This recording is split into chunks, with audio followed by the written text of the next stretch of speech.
board meeting. So Carol, raise your hand so people know who you are. It's really, in terms of partnership and working together on drinking water issues as well as on clean water issues, it's nice to have that, to have you here. Thank you. Delighted to be here. Thank you. Anytime. It's great to see you. All right, any further comments before we move on to the next important item, which is related? Okay, let's move on to item number 8, an update on our implementation of AB 685, Human Right to Water. Ms. Kapai.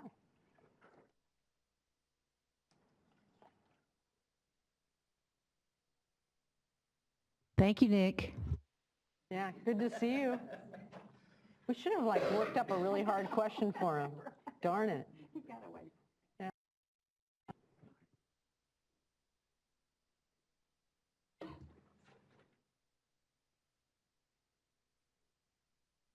Kind of liking this font. This font is kind of, yeah, it's a water font. I like that. Okay. Good afternoon, Board Chair and board members. This morning, my name is Gita Kapai, the Director of the Office of Public Participation, and I'm here today to give an update on the human right to water. The responsibility for California's water quality is shared by several agencies. Today's update will focus on what the water boards are doing related to the human right to water.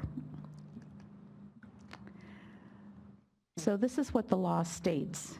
And in 2012, California became the first state to enact a human right to water law. The principle behind this law is very consistent with the board's historical mission, which is to preserve, enhance, and restore the quality of the state's water resources and ensure their proper allocation and efficient use for the benefit of present and future generations. Of course, our mission now includes drinking water as well.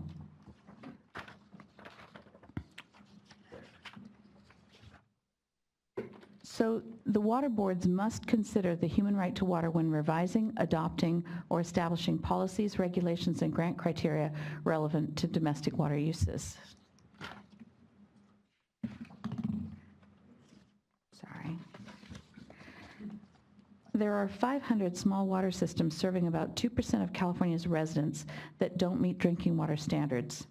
Small water systems, 15 to 199 connections in disadvantaged communities, have the largest percentage of non-complying systems. Major water quality problems are groundwater contamination from naturally occurring contaminants such as arsenic, uranium, and hexavalent chromium, and many systems have high nitrates.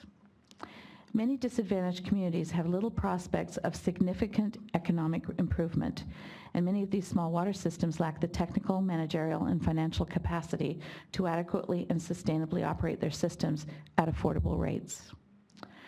There's a lot of interest in disadvantaged communities in water. For example, the Department of Water Resources Water Plan team recently did a public re-release of their Californians Without Safe Water and Sanitation report. Release of the report helps advance the Water Plan Update 2013, Objective 13, and several related actions on EJ and disadvantaged community topics. These are some of our goals. Meeting the goals will be a challenge in EJ communities. Inequities in access to water can perpetuate socioeconomic inequities in low-income communities. It's pretty basic, but that's a crucial part of any dialogue on human rights issues. The human right to water is for everyone, regardless of whether they are served by a public water system, a domestic well, or water fountains in public spaces. This echoes with the lack of regulatory purview of the Division of Drinking Water for systems below 15 service connections. We are focused on public water systems, but recognize that major problems remain for very small systems and domestic wells that are not currently under our regulatory purview.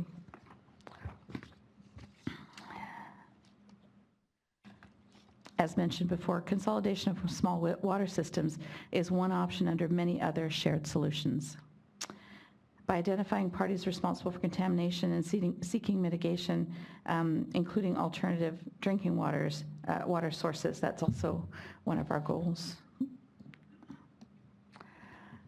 These are some of our current tools. With regard to funding, this includes Drinking Water State Revolving Fund and bond money, includes infrastructure improvements. Prop 1 invests more than $260 million for safe drinking water in disadvantaged communities. With respect to outreach and technical assistance, we have contracts for capacity development assistance and funding outreach with environmental justice organizations. We have online resources such as the new nitrate mapping tool. It's an online tool for private domestic well owners to determine if their well is located near a nitrate impacted well.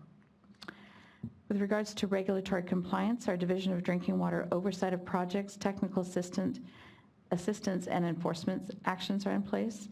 In the Irrigated Lands Regulatory Program, we require implementation of management practices to reduce discharge of waste to groundwater, assessment of effectiveness of those practices, and monitoring of on-farm drinking water wells, and enforcement working to identify groundwater supplies in disadvantaged communities and severely disadvantaged communities that are contaminated by nitrate and seeking to identify responsible parties. We have authority to compel responsible parties to provide interim and permanent replacement water. Geeta, Yes. I thought it might be worth noting on that last slide, could you go back one? The outreach and technical assistance. The $10 million we approved in item 3 today for the executive director to use for technical assistance for local communities, that fits under that. Yes.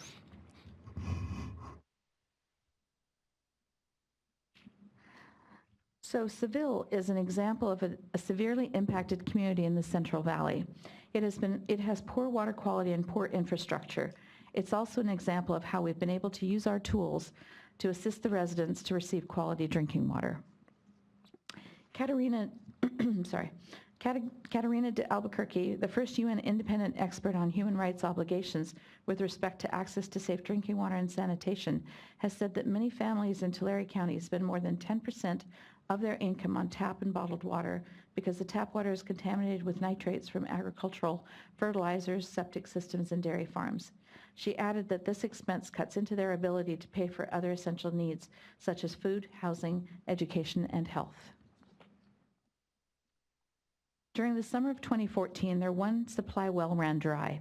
The Water Board's emergency drought funding was used to construct a new well, which meets drinking water standards. Use of the new well increased the pressure in the distribution system, which revealed leaks and breakages in the system. Additional Water Board funding was used to repair the problems.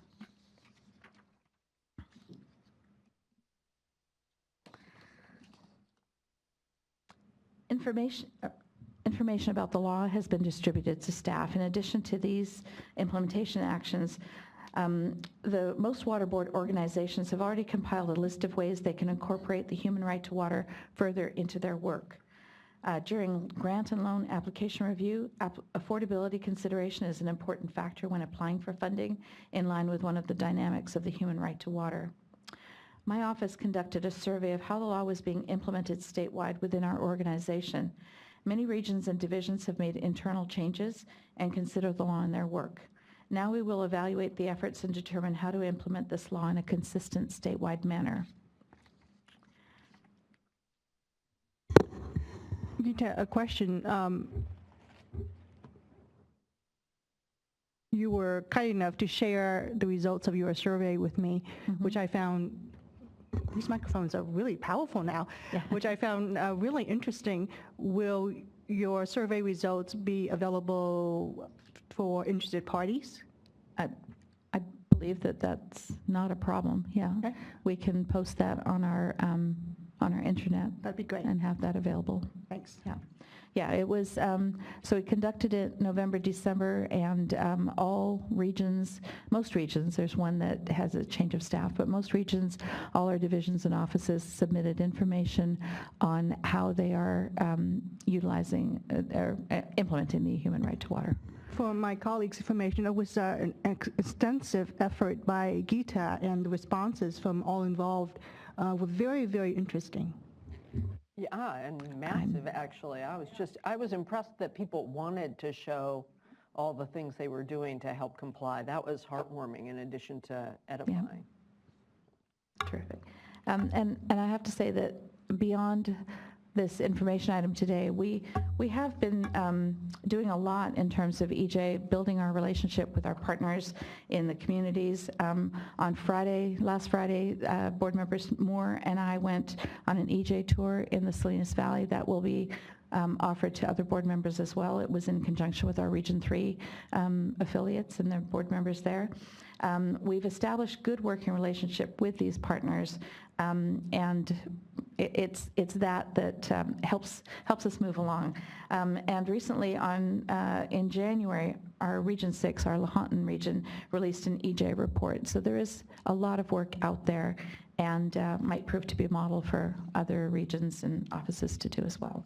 Just as an aside, I was talking with the chairs last night. Steve and I were talking with the chairs last night, and one who did not go on your Region 3 work visit to Salinas, but who heard from board members who did, said it was eye-opening. Yeah. And so it just underscores for me how important it is to go beyond the chairs to the board members, and make sure that they have the opportunity, if they can do it, because it really does help them get more in touch with what it is the decisions they're trying to make. Right, and we're looking forward to future endeavors such as that. Board member Diadamo and I will be doing something in Kings County in June, including a tour as part of an information session on these issues. Right. So. Sorry. These are more of our implementation actions. We have contracts for capacity development and funding outreach, which have been awarded to EJ organizations such as Self-Help Enterprises, RCAC, the Rural Community Assistance Corporation, and others. The State Board will ask systems to assess the possibility of consolidation when they apply for funding, and the project costs, including operation and maintenance, appear to be unaffordable for the community. The board's safe drinking water plan is a piece of the solution, or at least currently for public water systems. And the administration's budget proposal is also part of the solution, and Liz Haven will cover that now, followed by Darren Polhemus and Chris Kerrigan giving updates on financial assistance and enforcement actions. Terrific. So. Thank you, Gita. Liz Haven, Director of Transitions for the State Board. Good afternoon, Board. I was interested to hear Chair Marcus describe this issue as the issue of the year. That's very exciting to me. I've been very privileged to work on an administration initiative to address the fact that there are an estimated 500 public water systems in this state that serve disadvantaged communities whose water does not meet drinking water standards. And many of these communities, as you've heard this morning/afternoon, are already paying high rates, which is of course not in keeping with the human right to water and its goal of affordable rates for everyone. These public water systems are located throughout the state, but many are concentrated in the Central Valley and in the Salinas area. The administration is interested in pursuing how to address this issue with beyond the capital costs that can be obtained. You'll hear from Darren in a minute about the funding that's available through Prop 1 and other sources for the capital improvements. But as you've heard earlier, these grants and loans cannot be made if the systems lack their own operations and maintenance costs, ability to pay for those costs. And the state currently has no source of funding for that. And overcoming this problem will require innovative approaches, and certainly consolidation can be one of those tools, one of those approaches. But as I think you heard earlier, it's not simple, it's not a panacea, and I think that we need to be looking at incentives and tools that might be brought to bear to help with achieving more consolidation results. But beyond that, the administration has a presentation in the governor's budget this year that talks about the Affordable Safe Drinking Water for Disadvantaged Communities proposal. And that's what I've been working on, and I'm here to talk with you about The plan is to engage stakeholders to look into how to frame a solution that could address these problems. This would include governance structures, ongoing O&M costs as just described, and possible other tools and incentives as just mentioned. I did want to call your attention to the fact that Senator Wolk has now introduced a bill, SB 552, that echoes some of the same language that is in the governor's budget. So we're very excited to see that.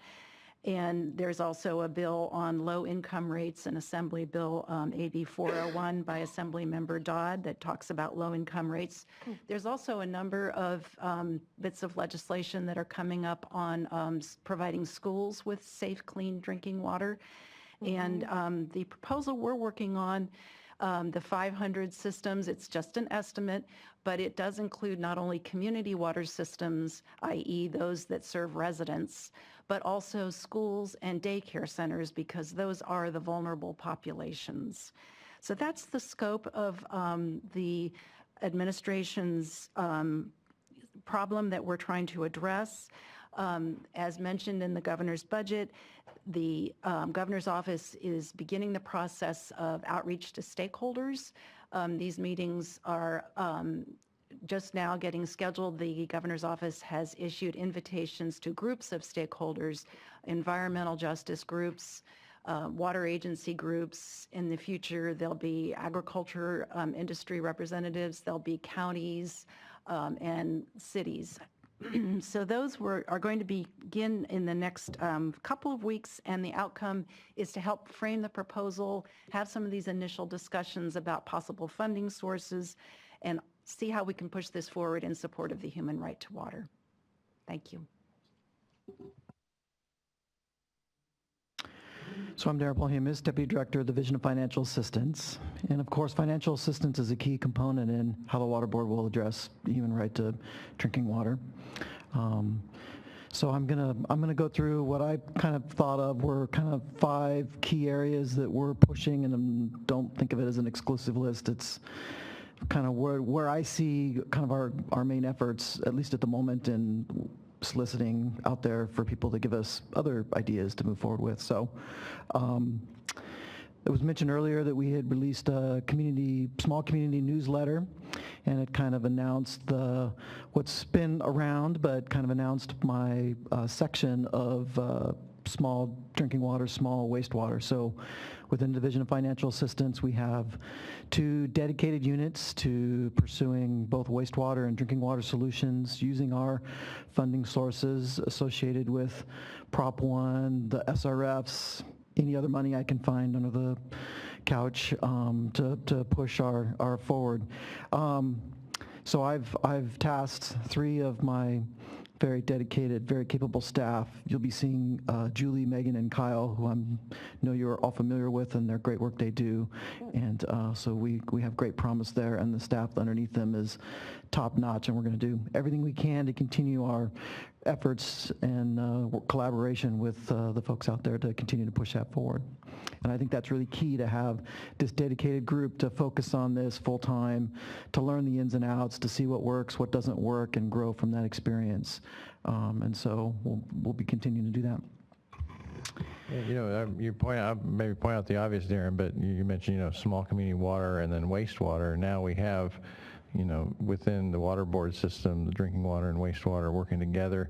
And isn't it true that many of our disadvantaged communities, the solution for drinking water lies in solving the wastewater management? Yeah, I think there's definite synergies to be made there, and connections. And I didn't even realize this exists, but we stumbled on one in East Porterville. I didn't even realize, for instance, they're sewered, but they don't have drinking water. So it's kind of an odd situation, but you know, it presents some opportunities to work from, and I'm sure in other communities there'll be that as well. Another one that I wanted to highlight our push with funding this year is to change of an approach that I think the drinking water community was more used to necessarily than the wastewater side that we've done financial assistance before.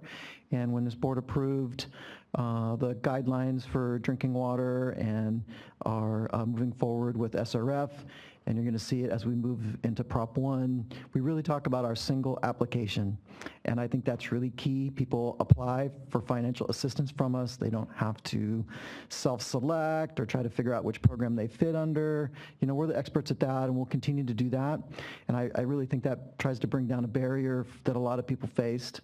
Of course, we're going to continue doing the funding fairs throughout the state and working with all of the other outreach efforts that we have associated with that to try to make sure people are aware of the financial assistance that's available. I see that as a key thing, and I'm starting to get some good positive feedback from the water community out there, that they're appreciative of that and that they like that. They much prefer to just apply and you know, worry about the problem at home and what they're going to try to fix in their project actually. So I think that's key, and we'll see how that moves forward. And then, of course, that brings us to the Prop 1 and the funding and our preparation of guidelines associated with that. And I can emphatically state that the human right to drinking water will be front and foremost in our consideration as we develop those guidelines here very shortly, and some of them already started to come out as we put out our schedules for our stakeholder meetings associated with that, and put out our straw man proposals associated with what we think the guidelines ought to look like associated with distribution of Prop 1 funds. I think, for instance, you'll see that we've steered both the wastewater and drinking water to include a means test, a median household income percentage of billing type of approach to really assess, you know, who is associated with ability to pay type of circumstances and funding related to that, and an aspect that I think is kind of critical. Important, and actually, if you think about it, given that the human right to water is about more than drinking water, the 260 million number is actually less than half of what we're going to have to give out, because those communities will be eligible for the 260 in wastewater funding, but also eligible for the other pots of money for recycled water and other things they may want to go for. Right. My fourth point that I wanted to make, which has been mentioned several times now, is the consolidation aspect. So I learned a long time ago in my career that when you're in the handing out money ability, I can be a little braver and a little more forward and a little pushier in certain aspects than when I'm on the regulatory side of things. And so I'm taking that to heart in guise of when we're looking to do funding scenarios and really trying to investigate what a viable, maintainable, affordable solution is.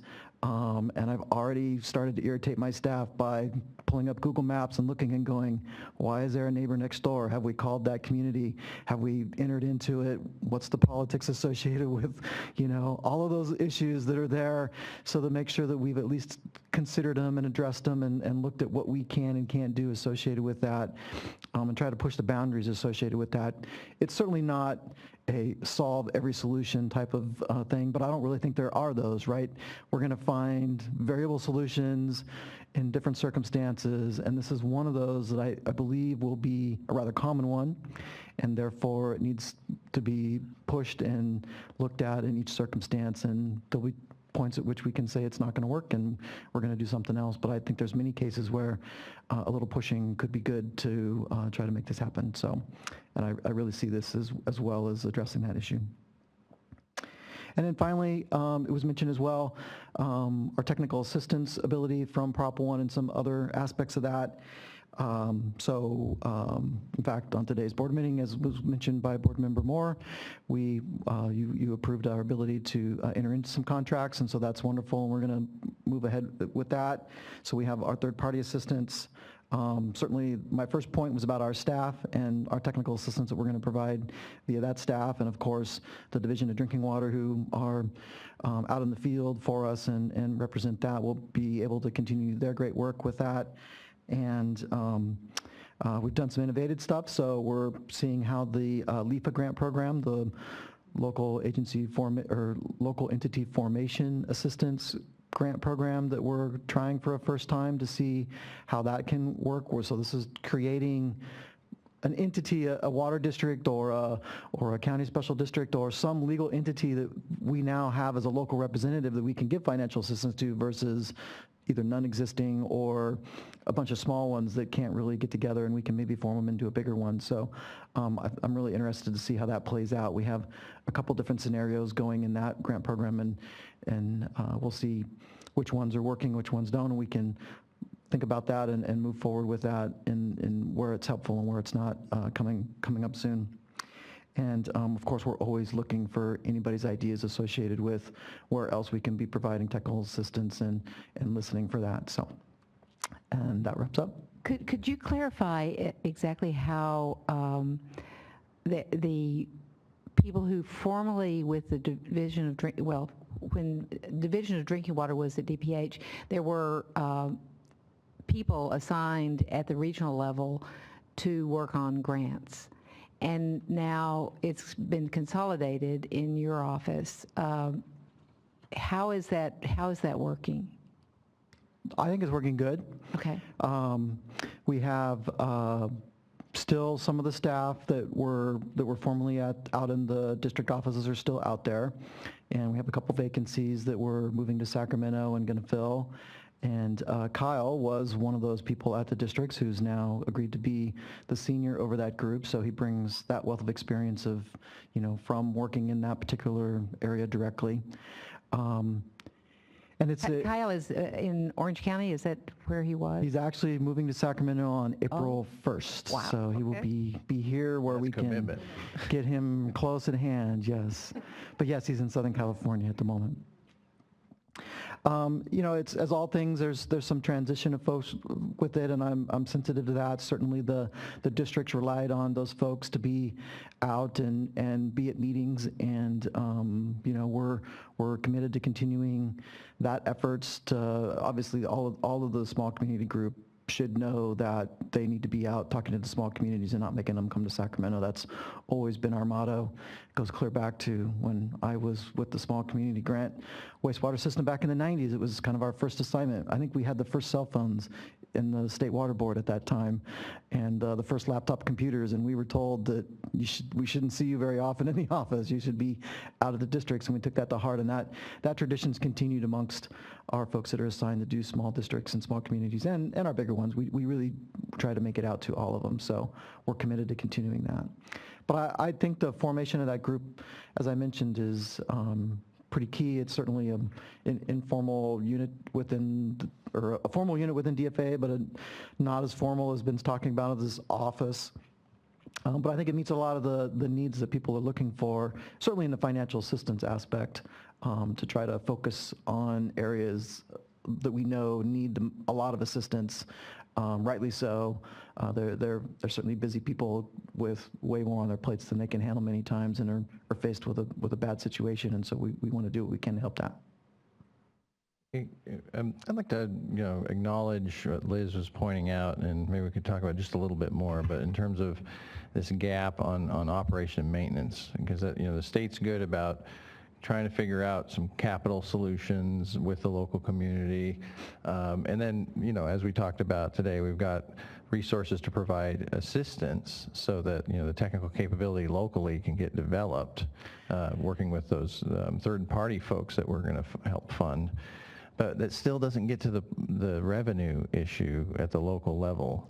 And like Liz said, we can't help with the O&M funding, or can we? Or where are we going with this in terms of enabling local communities to really fund the day-to-day work? So there is actually a provision in Prop 1 that does allow us to fund up to 2 years of operation and maintenance on a project we do, and. But that's 2 years. These things are supposed to last a lot longer. And so I think when we use that, we're going to have to judiciously think about, is it 2 years that's going to get someone off and running in a way, or is it 2 years kicking the can down the road kind of circumstance? And so weighing that out is going to be tricky.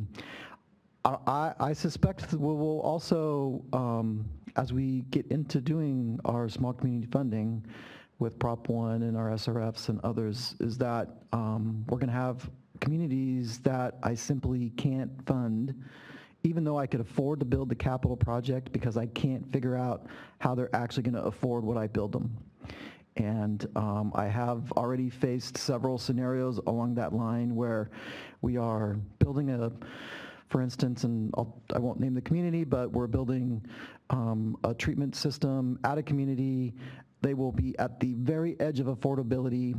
This treatment system will remove a primary MCL, but it's leaving behind secondary ones, hydrogen sulfide and turbidity. So it's really strikes me as a bit difficult to say, well, I've made your water healthy, but it smells like rotten eggs and it's cloudy, and you can't afford to get rid of that aspect of it. So we face issues like that, and we're going to face a bunch more as we look into our funding scenarios, where yeah, I could give them 100% grant and I could build the treatment system tomorrow, but they couldn't afford to keep the lights on or fund the operators. And that's really gets to Liz's point of where we need to figure out how to solve that other end of the solution. I try to mention this as well, and I think Felicia did as well when we were doing our ledge hearings a couple weeks ago, that, a lot of people want to say that, oh, Prop 1's done and we've solved the drinking water problem and you've got $260 million to spend on things. And so I can think about another problem, and we keep reminding them that you solved half of the problem. The O&M is well, maybe even not even half. You solved the easy part of the problem. There's a much bigger ongoing question here that really needs to be answered. Good. Well, we have to keep on that. And thanks for that example, because you can think about how problematic that is, how much goes into meeting the primary MCL, and yet, the people won't even drink the water because of its smell, and so all that money was spent, and yet people are still buying bottled water. That's how that thing plays out from a human standpoint. Thanks. Great. Good afternoon, board members. I'm Chris Kerrigan. I'm the chief of your Office of Enforcement. I think we all recognize and acknowledge now that nitrate's one of the most ubiquitous water quality problems in California, and it really affects disadvantaged communities and their health. And from our perspective, it's important to try to lend what we can from the enforcement side to help solve this problem. And our theory, or our philosophy in that respect, is that entities that caused contamination of groundwater should pay to help mitigate the problems that they've caused. In 2013, we formalized that philosophy and opinion when we sent our report on behalf of the State Board to the legislature, making recommendations on addressing nitrates in groundwater. And it said, we'll use our cleanup and abatement authority where we can. And I'll give you a few examples to animate how we've put that philosophy into play, and also how we've brought other tools to bear in the enforcement context on this particular problem. So our real focus here is on severely disadvantaged communities, and sensitive or at-risk populations like schools or senior centers. So we're looking at trying to deploy our tools in communities whose drinking water, in those types of communities whose drinking water is affected. Now, along the way, we find other types of communities, and we've done some orders in those types of communities, but I won't really focus on that too much today. So essentially, we've developed this model. We started about 18 months ago when I dedicated one of my staff people to work on this problem full time. And what we do is we go out and we try to identify circumstances where we have a good or reasonably good case that a discharger or entity has caused or contributed to a condition of pollution or nuisance. And that's the term that triggers our authority under Water Code 13304, not only to issue cleanup and abatement orders, but also to issue replacement water orders, which can either be interim or permanent. And so we're out there looking to make that type of a case. And of course, a case like that involves somewhat of a sophisticated fate and transport analysis. How does the material or pollution move through the environment? And also, it requires us to look at continuity with respect to property owners, ownership and or operations, agricultural operations at a particular property. So we developed kind of a model that we use to mine data to identify DACs where we might have the other types of indicia that make it like a good setup to negotiate for a replacement water order. I want to address this too. We talked a little bit about O&M. O&M is part of the replacement water order in the situations, or it can be, in situations where a responsible party can be identified. But I also want to make it clear that this is not a tool that we can use to solve every problem, because in many cases we don't have responsible parties, or we have an unworkably large number or historic problems that make it very difficult to identify responsible parties. But in those areas where we can do this, it can be a very valuable tool. What we've done is worked with the regional boards to try to identify these locations and then engaged with them, because cleanup and abatement orders come out of the regional boards, usually assistant executive officers nowadays. So they issue those orders. So we work with them to get set up to issue these orders. And we've had very broad level of acceptance in the board areas where we've gone in and tried to work with them. So one important and first example was the community of San Lucas in San Luis Obispo. And in that community, we were able to affect the distribution of bottled water as an interim solution, and then ultimately the sinking of a new drinking water well that provides clean and suitable drinking water to a community of about 450 people. And 70 of those are students who attend the local elementary school. So this was the type of community where we felt we needed to target our efforts. In that case, we were able to memorialize our agreement as an order, and that's our best practices approach to most of our work under Water Code Section 13304.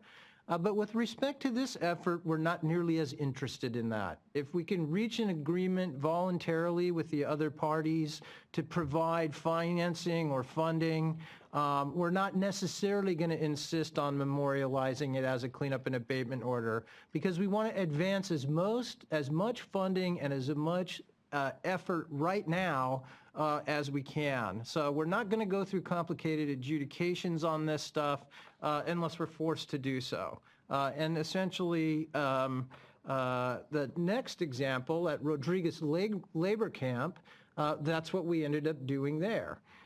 So the labor camp is in Tulare Basin, and it's about 150 people who had severely impacted nitrate drinking water. We worked with a longtime farmer that farmed most of the land around the labor camp for many years, and developed a water replacement plan wherein they put in household treatment, reverse osmosis systems in each household.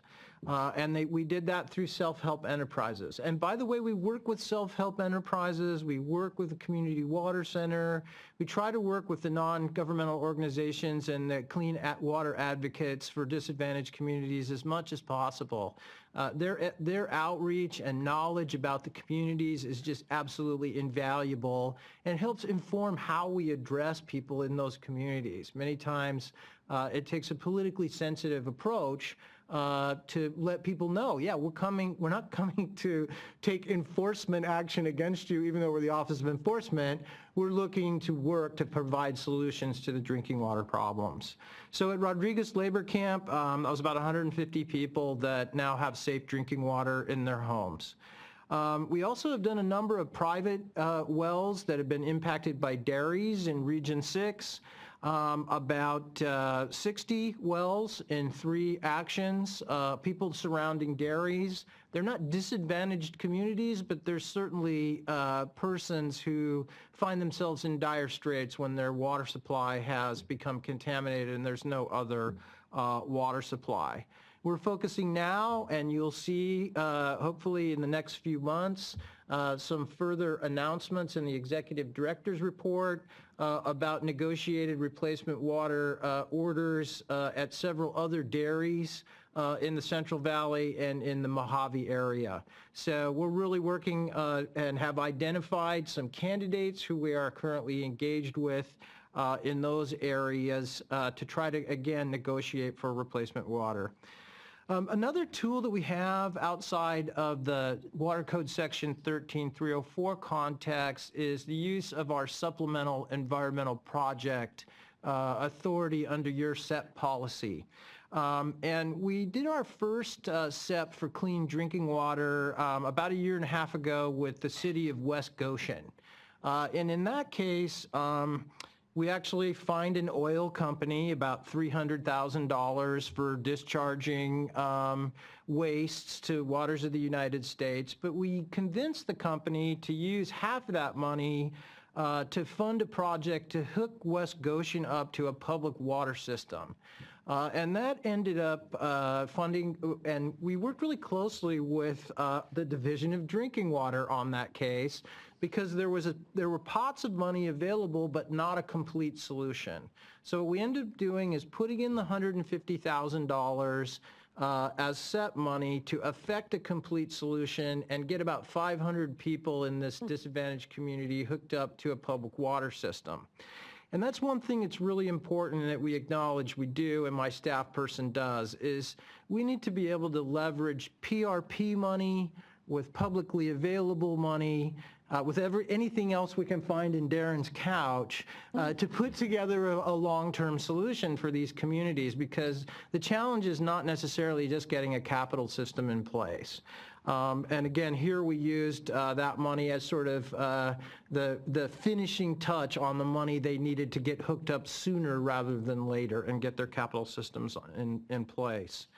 And then similarly, we assisted the regional board with 2 other enforcement cases where we used SEP money and directed those funds to Community Water Center. And the Community Water Center SEP has 4 components to it: community education and outreach, monitoring, watershed planning, and I'll have to defer to Laurel to tell you what the 4th element of their SEP proposal is. But in any event, these grassroots efforts by Community Water Center are really critical to getting the word out and working with communities on effective long-term solutions. So we're, along with the Region 5 board, the Central Valley board, really working on getting dischargers to direct money towards these valuable projects in the disadvantaged communities, and particularly focused on clean water projects. So those are some of the highlights of what we've been working on, a couple of the tools that we brought to bear, and just want to make sure that the board understands that Office of Enforcement, along with the rest of the water boards, is really committed to this and to working with it in this year and in years to come. Thank you. You all make me so happy to be sitting here, and you guys too. It's really... I have a quick question for Geeta. Going back to the survey that you did and the results that you shared with me, which will be posted, very impressive work by you and your staff, and impressive responses as well. But I noticed that the responses or the actions that are being taken really vary from different regional boards, different programs, even different programs here at the state level. What sort of things are you considering in terms of moving forward to provide somewhat of a coordinated, consistent approach at the the higher end of the activity scale? Sure. So as part of our analysis, I looked at the, how are we as an agency performing on implementing this new law, and I looked at we really didn't have much guidance. So I looked at the UC Berkeley Law School implementation tool, and kind of did an assessment of what are we doing and where are we doing it. So various regions have made changes to their basin plan update process, and there's been guidance from Office of Chief Counsel. I mean, there's been a bunch of things that have happened. What I envision doing, we've literally just got the results. We got some from Region 2 just last week. So I'm planning on taking that information and looking to see where there are similarities and look to see how we can affect some kind of a systematic statewide approach to provide that consistency statewide and make sure that we're not just doing what we have to do, but look to see what we must do. So that's it. So as I know we have speakers for this item, I'd love to hear from you any recommendations you might have with respect to moving forward on this as well. Other questions for the speakers or comments? You know, one thing that's come up in recent discussions is the capability of our delegates at the local primacy agencies through Division of Drinking Water, and you know, what are the questions that come up, or what are some incentives now that the divisions within our agency, you know, how can we improve the performance of and responsiveness of those agencies to the disadvantaged community and drinking water challenge? It's an open question, but it seems to come up a lot, and I know that we have some great local partners out there, but some haven't necessarily been given the message that this is a priority in their workload, and they simply can't get to it. Do you have any comments on that issue? This is Liz Haven. I'll just be so bold as to speak on behalf of Division of Drinking Water since they're not up here. But as you heard from Karen Larson when she was discussing the Safe Drinking Water Plan, they are definitely engaging with the local primacy agencies, I think to a greater degree than perhaps in the past.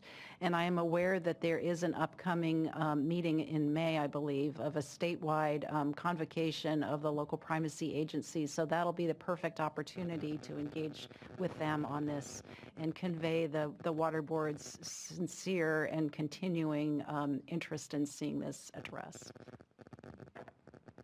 Right, no question. All right, let's go to the speakers. Colin Bailey, Environmental Justice Coalition for Water. Welcome back. Thank you.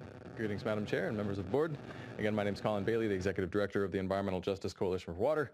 I'm joined today by some of our partner members, Laurel Firestone, Phoebe Seaton, Esther Min, and Vern Gehring, who will also speak.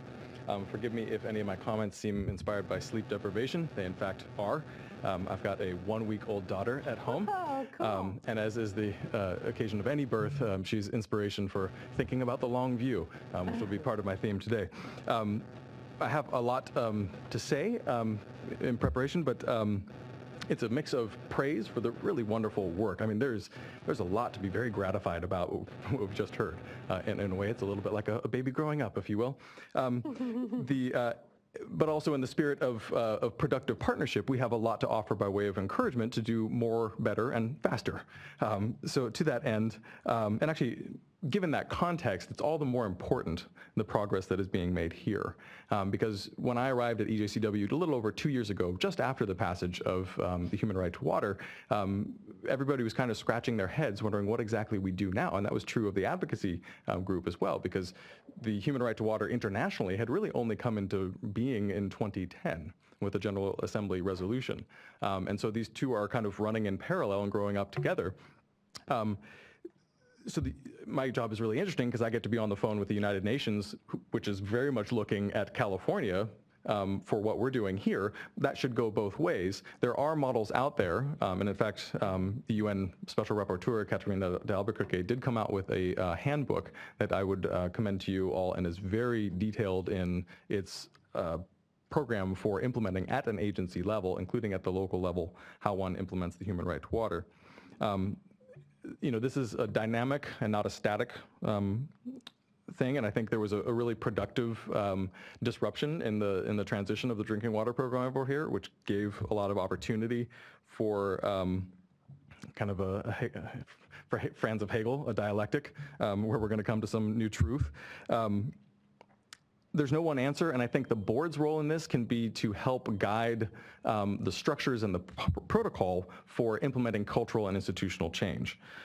So we would love to see a resolution from this board to encapsulate all of the best thinking, both that's being done as well as what's being done elsewhere outside of California, to look at things like how it is that you establish a training protocol for new staff that are coming in, for existing staff on the human right to water, how it is that perhaps we can put into the statement of duties for new hires that you're in fact working on the human right to water. There's some percentage of your time that is to that, and then you can hire into that practice. You've got some areas that haven't come up that I think are worthy of some note in your work. For one, you've inherited a policy on data confidentiality from CDPH, which I think could benefit from examination through the human right to water lens.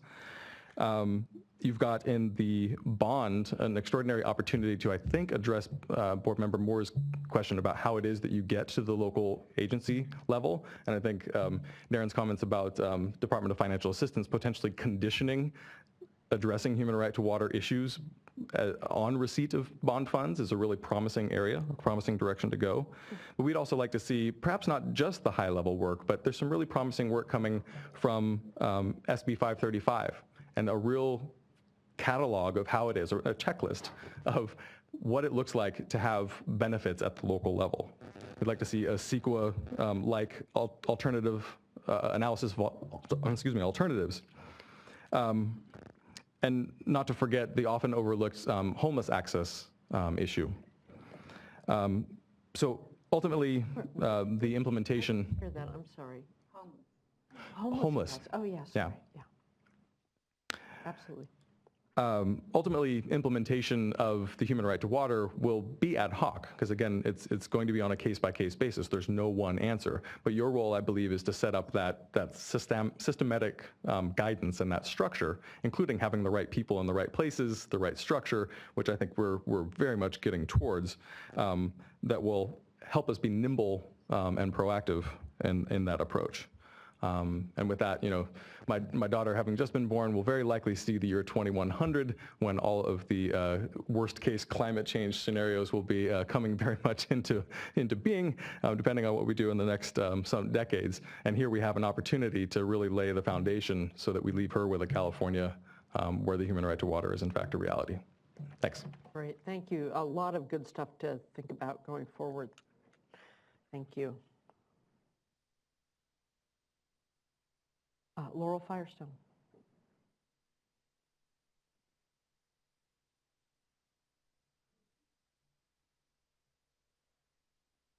Thank you. Are you going to remember the fourth item that is part of your SEP program? Well, there's actually only 3, so maybe that's why I can remember the fourth. So yeah, private well testing and watershed plan, disadvantaged community involvement, watershed planning, and regional water management planning, and then community outreach and education are the 3 components. And that's I will say this, there's so much good work being done on this, and this panel did a fabulous job of highlighting a lot of it. We're very excited about in the Central Valley region, the new SEP program. We've been the fortunate first recipients. We hope there'll be many more great groups that are able to receive funding through that to do really important work that directly serves communities.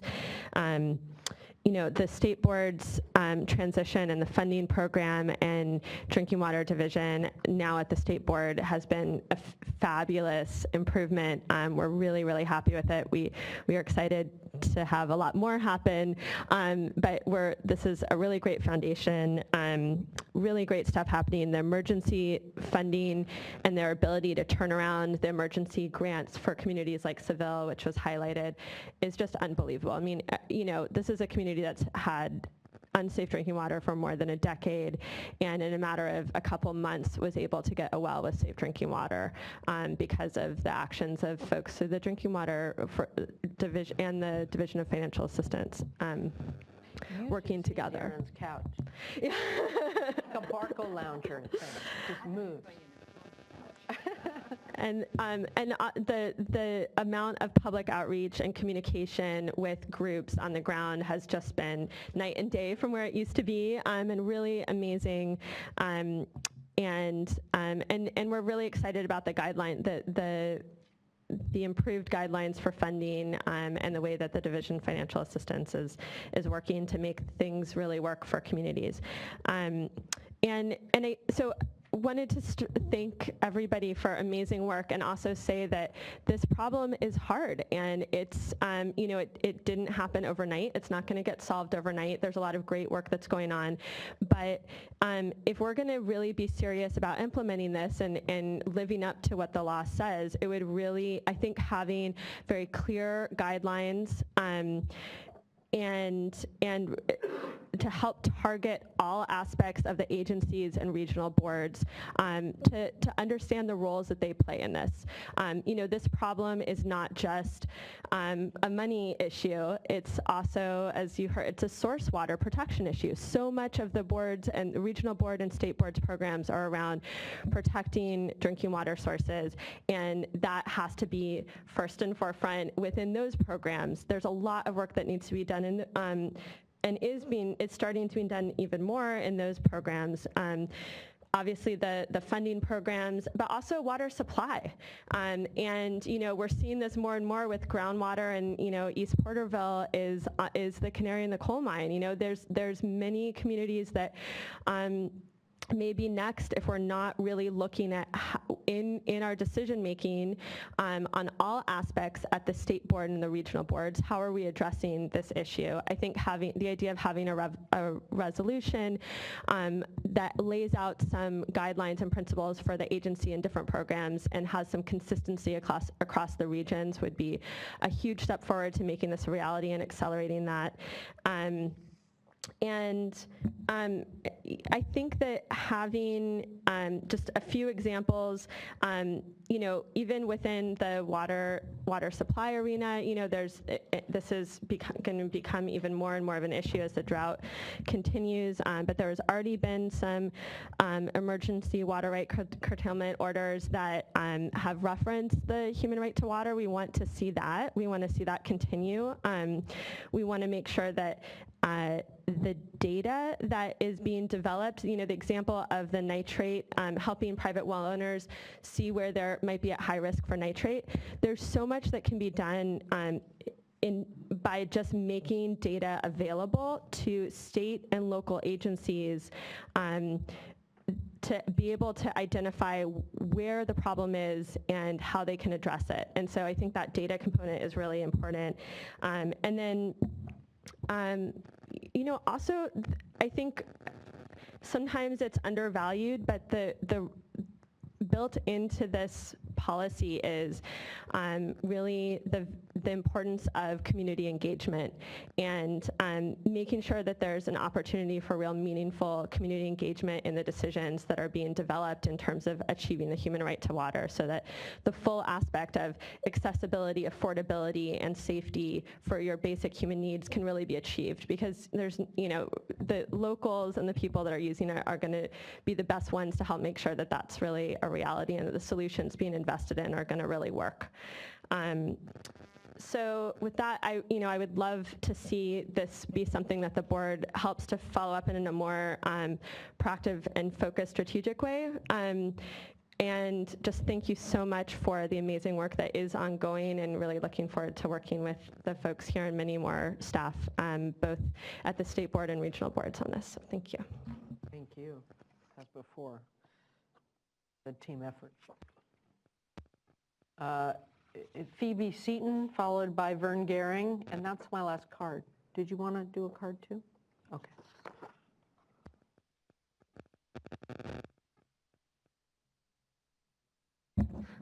Hi again, and again, thanks so much for all your work to date. I wanted to just kind of highlight or reiterate the kind of importance of a resolution, but also that I think you all and we all see you as leaders now in this human right to water, and how we hope to a greater and greater extent other state agencies responsible for implementing the human right to water look to you all and your leadership, and want to kind of strategize and figure out with you the best way we can how to extend this these proposals, this work, to other agencies that have so much to do with ensuring that Californians all have access to safe and affordable drinking water.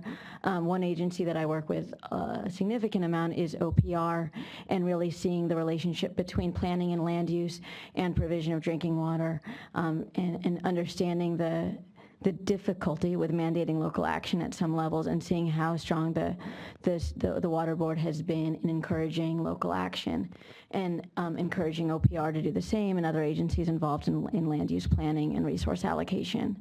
I think I also wanted to kind of highlight the board's work in looking comprehensively at solutions from the very local to the kind of 30,000 foot level. And it's just so exciting to see so much work done so fast, and how quick this transition has happened, and really created changes at the statewide level and on the ground. And that's it. Thanks so much. Thank you. Make sure that you and Carol exchange cards, because the CPUC is a partner on this.